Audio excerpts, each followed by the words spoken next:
Robert, Colin, hey, congratulations on this documentary, Hung Up on a Dream, the Zombies documentary.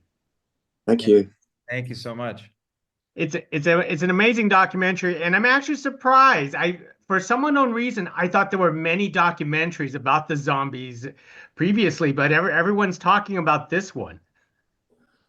Well, that's because there hasn't been another documentary about the zombies, and I think Robert was very astute in finding that out. You know, in picking this as a project because it's never been done before. So this is the first time, and I think it's a wonderful documentary, and I think Robert's done a great job. Well, then, Robert, let me toss this question to you. What actually sparked you to do this documentary in the first place? Well, the spark was that I had done music. I had been working on music for a while, touring, making records under this artist, under the band name Rooney. And then inspired by the Zombies because, not every band draws from different inspiration, but I grew up listening to a lot of like early pop music and a lot of British invasion music. And that was a big sort of inspiration for Rooney. And then I started making movies after I sort of paused my music, kind of the craziness of making albums and touring all the time, to focus on making and directing and producing movies. And I had done scripted films, but I'd never made a doc. But I really love documentaries. Like I'm a big doc watcher. And I wanted to jump into like a new format of storytelling. And really for me, the first one I wanted it to be something that I was really passionate about and excited about. So, music being very close to home for me, I wanted it to be a music story. And really, in doing sort of that research, I thought the ship had sailed to make a zombies documentary because I got word just that there was one happening. So I was kind of bummed out about that. And I knew somebody that had a relationship with the guys, and I just kind of blurted out, I wish I could have made the zombies doc. And that was like, oh, well, if you're interested, you should meet the team and share your thoughts on that. So that's what happened. It totally happened just in a nice kind of natural way of just expressing the regret or being frustrated that I didn't get to make the zombies documentary, wanting to make music stories, and then getting to meet Colin and Rod and kind of gushing over my love for the band and wanting to really swing for the fences, like it's not like when you make anything, as Rod says, you do it for real. That stuck with me. He said, do it for real. I connect to that because I get really hyper focused on the details of everything. And I have a hard time putting something down until I feel really like I've really had my way with it.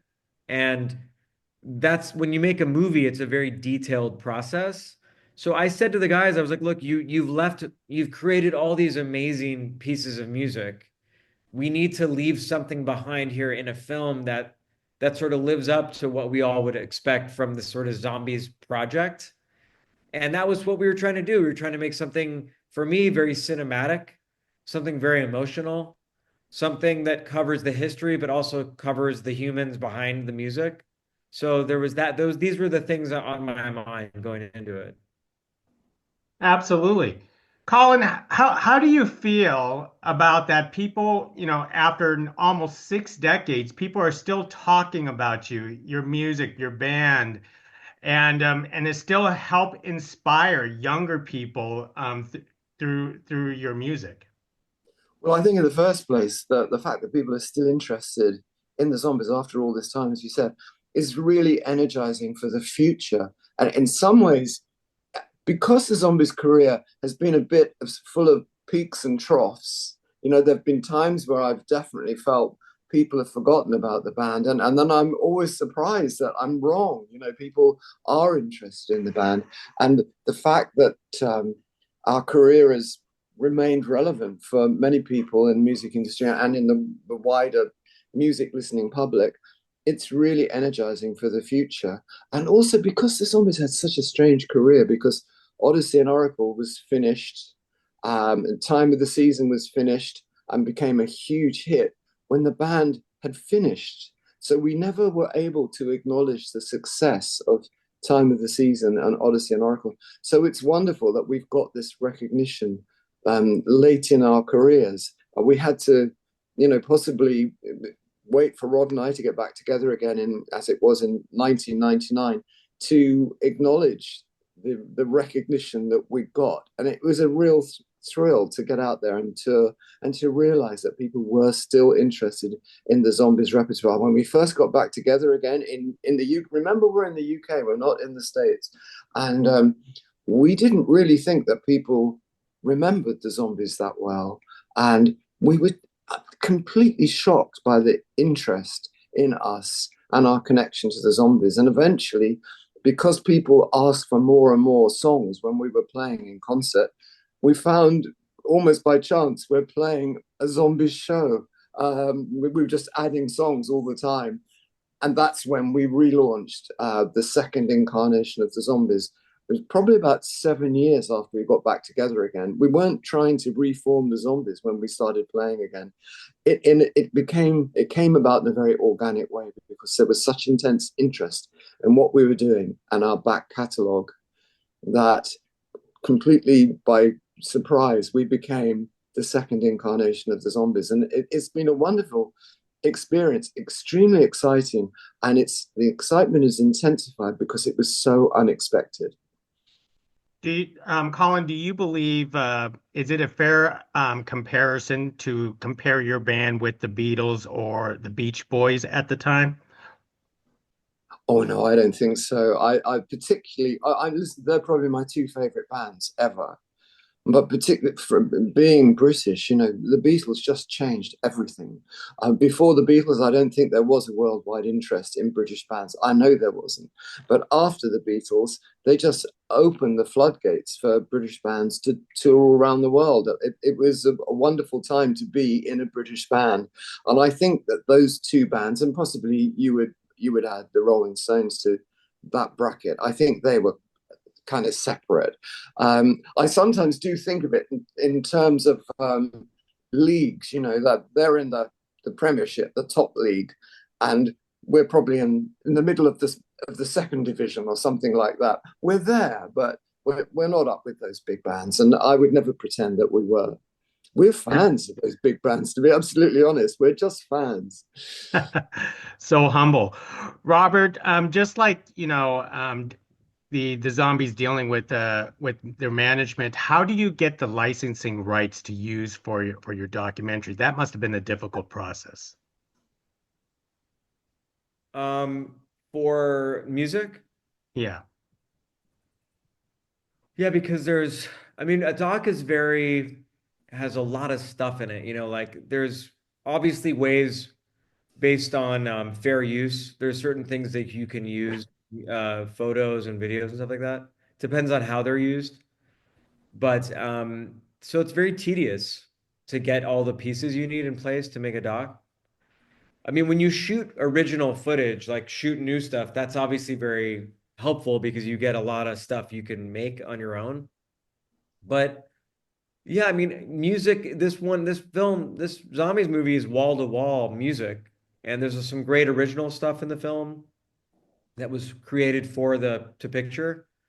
And then there's a lot of zombies music over the years, some covers they did and original music that they wrote. So yeah, I mean, it's just part of what comes with the territory of making a documentary is that it's just a lot of work to assemble and dig and find pieces. And people keep saying you had so much archival. And it's funny because we actually really felt like we didn't have enough archival in some ways. Like we really wanted more. We wanted more video footage from Abby from making Odyssey and Oracle. Like you'll notice we just have a few photos in that sequence, and mostly it's like Rod and Chris sitting in the studio talking about the album. And then you have that great animated stuff that we were lucky to get our hands on. But you'll see those kind of connective tissue things we shot, the jukebox stuff, the vinyls, the vinyl, I wanted to make sure we heard pretty much all of Odyssey and Oracle in the movie. That was important. It's such a great album. It would be a shame to like not hit every song. So I tried to get as much in there as I could.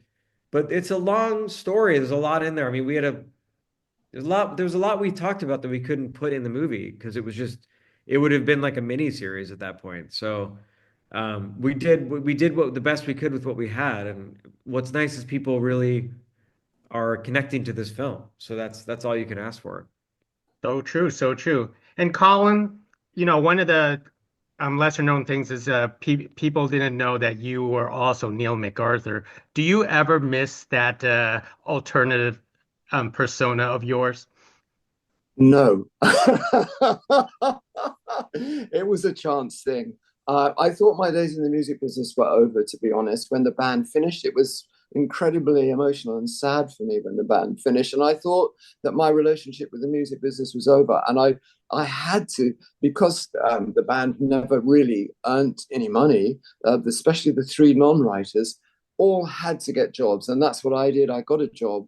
And during the few months that I was working in this office, Time of the Season became a big hit in America, and it really took us all by surprise. And people started asking me if I wanted to record again, and I went down a particular route with a producer, and that idea of changing my name came up. And different people have claimed it was their idea.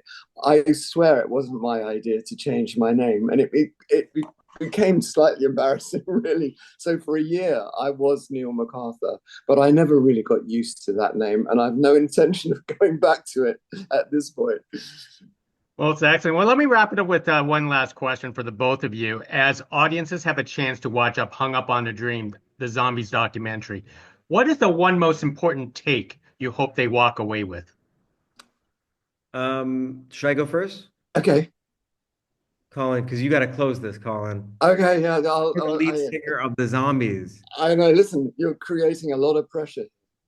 Biggest takeaway is the feeling of joy, connection, greater meaning in what life and success and the redefining of these things I mean, I think a lot of people feel stress in their lives to have to do this and do that. And when you kind of strip it all back, you realize the things that are important are the most important in our lives, right? It's those little connections those human to human connections that have the most meaning.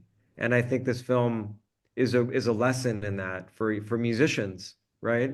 But the biggest thing also is just that this is such a great art. The Zombies are filled with such incredible music, and when people say they were singing in the theater or driving home listening to zombie songs, that's the reaction this is getting. So, we're passing the message and our own emotion along to the next generation of Zombies fans. So that's a pretty big deal. Close it out, Colin. Okay, well, listen, I hope people come out of the theatre having seen this wonderful documentary and are re-interested in the zombies. And I hope that they can discover that five young guys from St Albans in Hertfordshire had a lot of wonderful music inside them from 1964 to 1967, and of course afterwards as well. But I just hope many people rediscover those beautiful songs written by Rod Argent and Chris White, and that it brings a lot of pleasure into their lives. This is a great documentary. If anyone's a zombie fans or music in general, they need to check this out. So thank you, Robert. Thank you, Colin, for speaking to us. Thank you. Brilliant. Thank you for having us on the show. We've really Thanks for enjoyed it. having us. Thank you. Take Thank you. care. Bye now.